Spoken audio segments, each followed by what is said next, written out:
Oi, eu gosto muito da ideia de começar uma apresentação sem falar qual é a profissão. Mas em contrapartida, eu também penso que se uma pessoa ama o que ela faz, isso dita muita coisa no dia a dia e nas escolhas. Então, eu amo, é o meu caso. E eu sou arquiteta, estou morando em São Paulo, mas eu sou do interior de Rondônia. Meus pais e a minha irmã moram lá. E na época da faculdade, mudei para Porto Velho, que é a capital do estado, para cursar arquitetura. E em determinado momento eu comecei a sonhar em fazer pós-graduação em design de interiores na Belas Artes. E esse é o motivo que me trouxe a São Paulo. Mudar para São Paulo tem um custo para mim, que é estar longe da minha família. Por mais que aqui seja um sonho, lá também eu vivo um sonho. Então eu já vim pra cá com a ideia de que aqui é temporário. Eu vou passar alguns anos da vida aqui e depois eu volto pra lá. E eu acho interessante que isso faz com que eu olhe para as coisas aqui com um olhar de turista. Isso faz a gente apreciar mais o momento. Mas eu fui parar para pensar que eu faço isso sempre, assim, mesmo estando na cidade que eu cresci, eu olho para as coisas como se fosse temporário, porque de fato é. Eu sempre lembro sobre o que aconteceu antes de vir embora.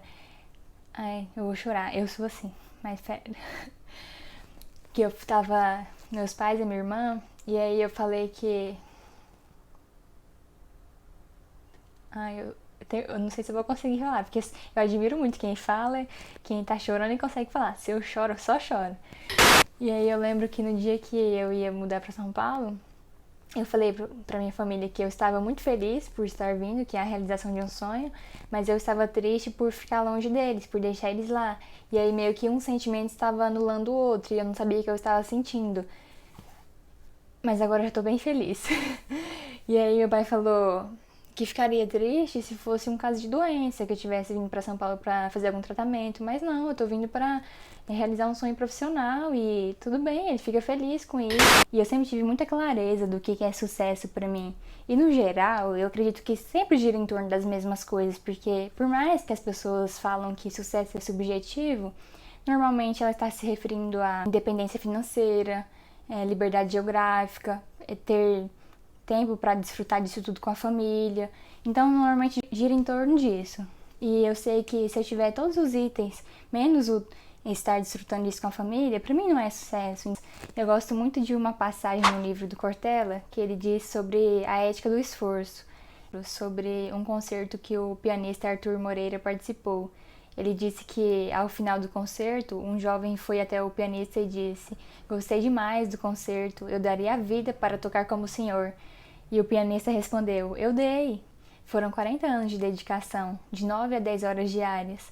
Eu acredito que o esforço pode levar uma pessoa a lugares inimagináveis, mas chega a ser cruel falar que tudo na vida é sobre esforço, porque tem muita contingência.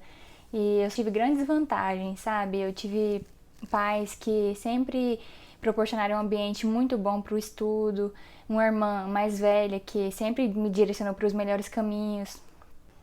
Eu lembro que de um dia algumas pessoas estavam falando sobre a infância quase como uma vontade de voltar no tempo e fazer as coisas diferentes.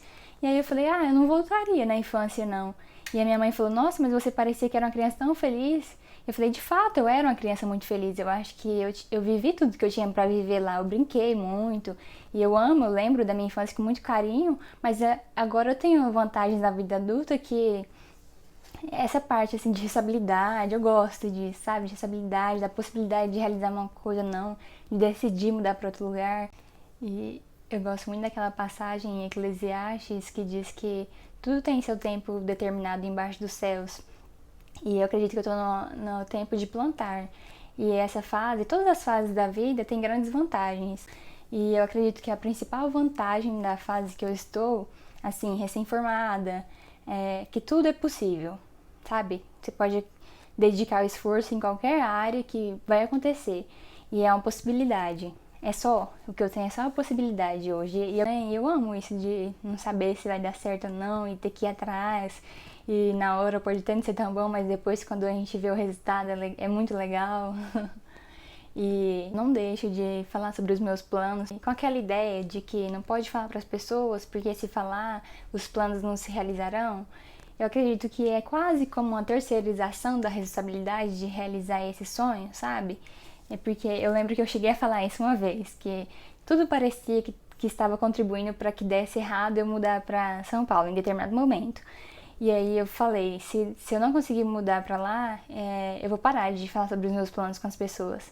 Mas eu sempre falei, algumas coisas deram certo e outras deram errado.